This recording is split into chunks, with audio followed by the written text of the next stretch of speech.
नमस्कार, आप देख रहे हैं एनएमएफ न्यूज में आपके साथ शबनम और मेरे साथ मेरे सहयोगी है अभिषेक पुंडीर। जब से पहलगाम की घटना हुई है तब से सेना ने पूरी तरीके से मोर्चा संभालकर जम्मू कश्मीर को छावनी में तब्दील कर दिया है। चप्पे चप्पे पर छापेमारी की जा रही है और एक के बाद एक आतंकी को ढूंढकर जहन्नुम पहुंचाया जा रहा है। अभी तक 6 आतंकियों को ठोका जा चुका है, लेकिन इसी बीच खबर आ रही है एक लिस्ट सेना की तरफ से जारी की गई है जिसमें रडार पर 11 आतंकी हैं और सांबा से लेकर कठुआ तक ये छापेमारी की गई है। और इस लिस्ट में न सिर्फ आतंकी हैं बल्कि उन्हें भी खंगाला जा रहा है जो आतंकियों के मददगार हैं। तो अभिषेक, जिस तरीके से सेना का बड़ा ऑपरेशन अब ताबड़तोड़ तरीके से शुरू हो गया है, वाकई अब कार्रवाई बड़ी होगी और पाकिस्तान तक इसकी गूंज सुनाई देगी। पाकिस्तान तक गूंज तो सुनाई दे रही है शबनम, लेकिन मुझे लगता है कि ये वाला जो दूसरे वाली जो आपने लाइन बोली ना, वो सबसे ज्यादा जरूरी है। अगर यहाँ मददगार ही नहीं होंगे फिर आतंकी आएंगे किसके सहारे? क्योंकि आप देखिए टेरेन ऐसा है वहां का, जम्मू रीजन का जो टेरेन है, वहां नदी है, पहाड़ है, जंगल है, बहुत सारी चीजें ऐसी हैं। अगर आप वहां, मतलब मेरे शब्द नहीं है, एक रिटायर्ड लेफ्टिनेंट जनरल को मैं सुन रहा था, वो कह रहे थे कि फिलहाल जम्मू कश्मीर में लगभग 3-3.25 लाख की फौज है।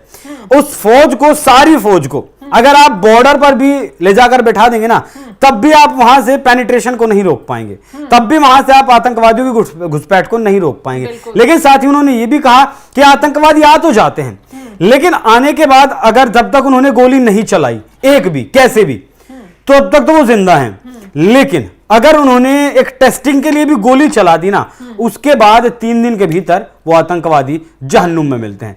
ठीक, आपने देखा भी 6 आतंकवादी सेना ने मारे हैं, 3 लश्कर के मारे हैं, 3 जैश के मारे हैं।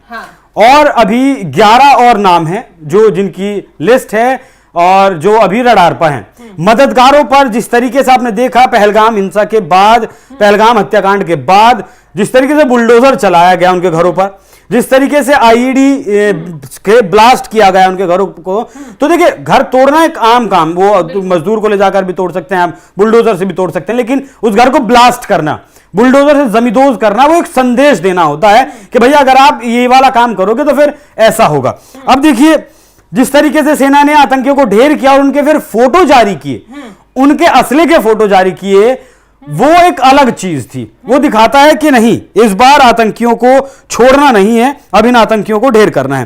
देखिए जो ढेर किए गए हैं, आदिल रहमान है, ये लश्कर का था, ए कैटेगरी का ये आतंकवादी था, 5 मार्च 2021 से एक्टिव था। एहसान अहमद शेख, ये पुलवामा का रहने वाला है, 24 जून 2023 से एक्टिव है, ये सी कैटेगरी का आतंकवादी था। हारिस नजीर, ये भी पुलवामा का है, ये भी 2023 से एक्टिव है, ये भी सी कैटेगरी का आतंकवादी था। आसिफ अहमद खांडे, ये 2015 से एक्टिव था, ए कैटेगरी का आतंकी था। नसीर अहमद वानी, ये 2019 से एक्टिव था, सी कैटेगरी का आतंकी था। आतंकी नंबर 6 जुबैर अहमद वानी, ये अनंतनाग का था, 2018 से एक्टिव था, इसकी कैटेगरी A+ थी। 7वां आतंकी हारून राशिद गनई, ये भी एक्टिव था और ये भी 2018 से एक्टिव था। अब जाकिर अहमद गनई, ये 2023 से एक्टिव था। तो इसी तरीके से अब धीरे धीरे जो बाकी के बचे हुए हैं उन्हें भी बाकी का जो पहलगाम हमले में शामिल थे, जो 6 मारे गए हैं, उनमें से शबनम जो पहले 3 मारे गए थे उनमें पहलगाम हमले का भी एक जो है आरोपी था लश्कर तैयबा ने, ये लश्कर तैयबा का गिरोह है। बाकी 2 बचे हैं, आदिल हुसैन ठोकर और हासिम मूसा, ये अभी 2 बचे हैं। और ये तलहा भाई तो मुझे नहीं लगता कि तलहा भाई अब जिंदा हो, शायद गलत आदमी को ढूंढ रहे हैं। क्योंकि तलहा मसूद अजहर का बेटा था, हाफिज सईद का, तलहा हाफिज सईद का बेटा था।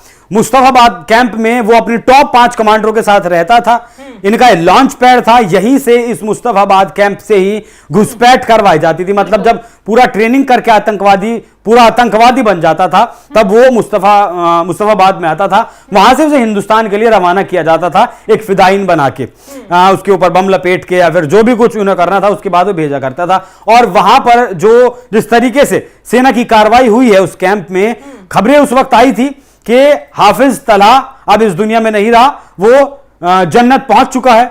लेकिन फिलहाल लिस्ट में ऊपर नीचे कुछ हो सकता है कि अभी उसकी डेड बॉडी ना मिली हो या पूरी तरीके से पुष्टि ना हुई हो, लेकिन जितना उस वक्त जो खबरें आई थी सूत्रों के हवाले से, उसमें यही था कि हाफिज तलहा मारा गया वो इस दुनिया में नहीं रहा। बाकी जिस तरीके से बात की जा रही थी मददगारों की, तो अगर बात करें त्राल इलाके की, त्राल इलाका ऐसा है जहां से बुरहान वानी पनपा, उसको वहां ठोका गया। वहीं से अब जो अभी फिलहाल का आतंकी आसिफ है, पहले उसके घर को तबाह किया गया। खबर यह है कि आसिफ वही आतंकी है जिसने आतंकियों की मदद की पहलगाम आतंकी हमले के दौरान, और उस आतंकी को सेना ने अब 2 दिन पहले एक वीडियो जारी हुआ जिसमें दिखाया गया है कि कैसे छुपा हुआ वो आतंकी बैठा हुआ है पूरे गन ताने हुए, और सेना ने ड्रोन के जरिए उन आतंकियों को देखा, छानबीन की पूरी और उन्हें जहन्नुम पहुंचा दिया। और एक दूसरे आतंकी की एक अपनी मां को वीडियो कॉल कर रहा था, उसके हालांकि उसके घर वाले बोल रहे थे तुम सरेंडर कर दो, सेना के सामने आ जाओ, तो वो अपनी मां से यही कहता नजर आ रहा था कि अभी सेना को आने दो, उसके बाद देख लूंगा। हालांकि सेना ने जब सर्च ऑपरेशन चलाया तो इन लोगों ने फायरिंग शुरू कर दी, जिसके बाद सेना ने इन्हें जहन्नुम पहुंचाने का काम शुरू कर दिया। तो ऐसे ही चंद लोग हैं जो जम्मू कश्मीर में आतंक को बढ़ावा देने का काम कर रहे हैं, आतंक को पनपाने का काम कर रहे हैं, और इस आतंक की जड़ को खत्म करने का अब सेना ने पूरी तरीके से मोर्चा संभाल लिया है। जितने भी मददगार हैं उन्हें सबसे पहले ठोका जाएगा। देखिए जो मैंने आपको नाम बताए ना वो इसीलिए बताया जिससे कि आप समझ सकें। अनंतनाग का रहने वाला था एक, दूसरा भी अनंतनाग का था, एक शोपिया का था, एक पुलवामा का था, एक और सोपोर का था। ये सारे इलाके कहाँ हैं? ये सारे इलाके यही तो हैं।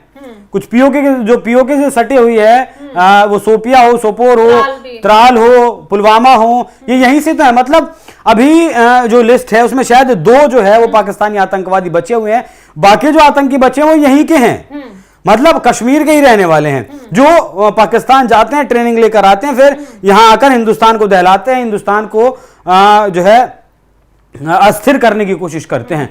तो सबसे पहले मददगारों को भी, कश्मीर के लोगों में भी जागरूकता और ज्यादा फैलानी पड़ेगी। जिस तरीके से वहां कश्मीर के लोगों ने विकास देखा है और जिस तरीके से धारा 370 हटने के बाद पर्यटन वहां बढ़ा है, सरकार का वहां इंटरफेयर बढ़ा है, सरकार के फंड्स बढ़े हैं और आपका वहां उद्योग बढ़े हैं, जिससे कि अब कमाई के जरिए बहुत बने हैं और बहुत भारी मात्रा में अब कश्मीर के लोग कमाई कर रहे हैं, विकास को देख रहे हैं। लेकिन फिर भी चंद लोग ऐसे हो जाते हैं शबनम, जिनका माइंड वॉश करना, पता नहीं किस तरीके से क्या क्या बता के लोग करते होंगे, वो आसान हो जाता है। तो सबसे पहले कश्मीर के लोगों को यह समझाना होगा कि आपको आतंक की तरफ नहीं जाना है, क्योंकि ये जो पहाड़ियां हैं ना, वहां से अगर पैर फिसला तो फिर सीधा पाकिस्तान में मिलता है आदमी, वो फिर वापस नहीं लौट पाता शबनम। वो कितनी भी कोशिश कर ले वो लौट नहीं पाता है, फिर वो आतंकी ही बनता है। और फिर आतंकी बनने के बाद अगर उसने एक भी गोली चलाई तो फिर सेना उसे छोड़ती नहीं है। सेना जिस तरीके से एक एक को